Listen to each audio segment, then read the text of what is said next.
அன்பார்ந்த மாதா தொலைக்காட்சி நேயர்களுக்கு வணக்கம்.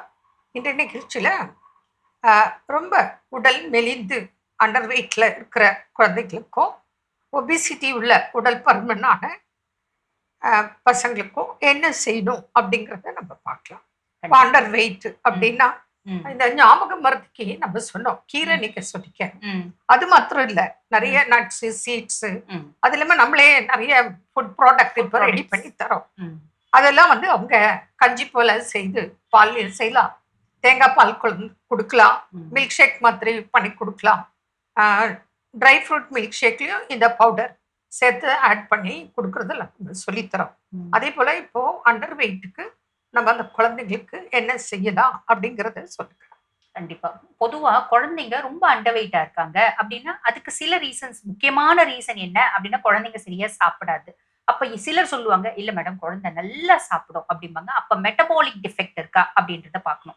மெட்டபாலிக் டிஃபெக்ட் இருக்கா, அசிமிலேஷன் டிஃபெக்ட் இருக்கா. சில குழந்தைகள் ஒல்லியா தான் இருக்கும், நீங்க சொன்ன மாதிரி நல்லா சாப்பிடும், ஆனா வெயிட் இருக்காது. சில குழந்தைகள் சாப்பிடாது, வெயிட் இருக்காது, ஆனா ரொம்ப ஆக்டிவா இருப்பாங்க. அவங்க ஆக்டிவா இருக்கிறது நல்லதுதான்.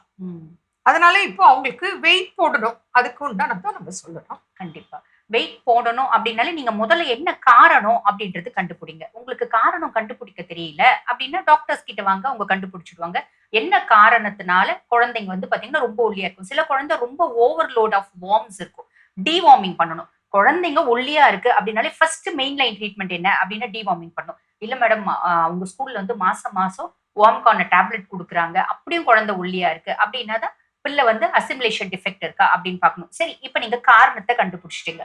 குழந்தைக்கு பாத்தீங்கன்னா அசிமிலேஷன் டிஃபெக்ட் இல்லைங்க, ஆனா பாத்தீங்கன்னா ஓவர் ஆக்டிவா இருக்கு, ஹைப்பர் சைல்டா இருக்கு, அதாவது ஹைப்பர் ஆக்டிவ் சைல்டா இருக்கு. அதனால சாப்பிடுறது மொத்தம் பாத்தீங்கன்னா எனர்ஜியா கன்வெர்ட் ஆகி பிள்ளை யூட்டிலைஸ் பண்ணிடுது. அதனால பிள்ளை பாத்தீங்கன்னா வெயிட் ஏற மாட்டேங்குது அப்படின்னு எந்த ரீசனா இருந்தாலும் ஃபர்ஸ்ட் விஷயம் நம்ம அவங்களோட ஆக்டிவிட்டீஸ்ல சில மாற்றங்கள் அப்படின்றது ஏற்படுத்தணும். அதே மாதிரி உணவுல பாத்தீங்கன்னா உங்களுக்கு மெயினா அந்த பேலன்ஸ்டு டயட் அப்படிம்பாங்க. எல்லா காய்கறிகள் பழங்கள் எல்லாத்தோட கூட நம்ம என்ன பண்ணோம் அப்படின்னா ஜவ்வரிசி இருக்கு பாத்தீங்களா, இந்த ஜவ்வரிசி கொஞ்சம் ஹை கேலரி டயட்டுங்க. அந்த ஜவ்வரிசினால ஆன நம்ம பாத்தீங்கன்னா குழந்தைங்களுக்கு கீரை, இந்த பாயசம் மாதிரி சொல்றாங்க பாத்தீங்களா, அதுல நேச்சுரல் ஸ்வீட்னரா பாத்தீங்கன்னா ஒயிட் சுகர் போடுறதுக்கு பதில் ஹனி, இல்லைன்னா பாத்தீங்கன்னா பனவெல்லம், நாட்டு சக்கரை இந்த மாதிரி போட்டு ஜவ்வரிசினால ஆன உணவு அப்படின்றது ஒரு நேரமாவது நீங்க கொடுக்குறீங்க அப்படின்னா குழந்தைங்களோட வெயிட்ல நல்ல முன்னேற்றம், நல்ல மாற்றம் அப்படின்றது வரும். அதே மாதிரி குழந்தைங்க மில்க் ஷேக் ரொம்ப விரும்பி குடிப்பாங்க. கொஞ்சமா அதுல நம்ம சாக்லேட் ஃபிளேவர் ஆட் பண்ணிட்டோம்னா போதும், குழந்தைங்களுக்கு ரொம்பவே பிடிக்கும். அதை நீங்க என்ன பண்ணுங்க அப்படின்னா நட்ஸ் எடுத்துக்கோங்க. நட்ஸ் உங்க குழந்தைங்களுக்கு என்னென்ன மாதிரி நட்ஸ் பிடிக்கும், ரொம்ப ஓவராவும் ஃபீட் பண்ணாதீங்க, ஏன்னா கேலரிஸ் ரொம்ப ஜாஸ்தி வரும். சும்மா 2 பாதாம் பருப்பு, 2 பாத்தீங்கன்னா பேரிச்சம்பழம், ஒரு 10 காஞ்ச திராட்சை, ஒரே ஒரு வால்நட்டு, ஒரு 2 முந்திரி, இந்த மாதிரி குழந்தைங்களுக்கு இதெல்லாம் ரொம்ப டேஸ்டா இருக்கும். அத்திப்பழம் போட்டுக்கலாம். ஒரு சில குழந்தைங்களுக்கு இந்த வாழைப்பழம் போட்டாலும் பிடிக்கும். ஆக உங்க குழந்தைங்களுக்கு எதெல்லாம் பிடிக்குமோ அதெல்லாம் போட்டு கொஞ்சமா சாக்லேட் ஃபிளேவர் நீங்க ஆட் பண்ணிடுங்க. ஆட் பண்ணிட்டு ஒரு மில்க் ஷேக், ஒரு 11 மணிக்கு ஒரு மில்க் ஷேக் கொடுங்க.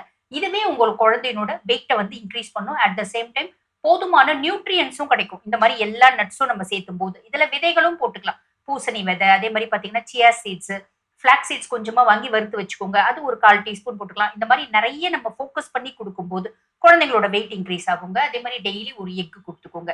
எக்ல எல்லா நியூட்ரியன்ஸும் இருக்கு, முக்கியமா எசென்ஷியல் அமினோ ஆசிட்ஸ் ஜாஸ்தி இருக்கு. ஸோ ஒரு எக் நம்ம டெய்லி கொடுக்குறோம் அப்படின்னா கூட போதுமானது. அந்த எக் நீங்க எந்த மாதிரி கொடுக்குறீங்களோ கொடுத்துக்கலாம். ஒரு வாழைப்பழம், இந்த மாதிரி சின்ன சின்ன விஷயங்கள். ஸ்ப்ரவுட்ஸ்ல சுண்டல் செய்து கொடுக்கலாம், மரவள்ளி கிழங்கு, ஸ்வீட் பொட்டேட்டோ இதெல்லாம் கொடுக்கலாம். அதை நீங்க கூட்டிட்டு வரும்போது குழந்தையோட ஹைட், வெயிட், ஏஜ் இதுல பார்த்து இன்னும் மற்ற என்ன உணவுகள் சாப்பிடணும், என்ன சாப்பிடக்கூடாதுன்னு லிஸ்டே கொடுப்போம். பொதுவா பெருசா சாப்பிடக்கூடாதுன்னு பார்த்தோன்னா இந்த ஜங்க் ஃபுட்டு கொடுக்காதீங்க. பிஸ்கெட், சாக்லேட், கேக்கு, ஐஸ்கிரீம், பேக்கெட் சிப்ஸு இந்த மாதிரி எல்லாம் கொடுக்கறது குழந்தைகளுக்கும் பெரியவங்களுக்கும் நல்லது இல்லை.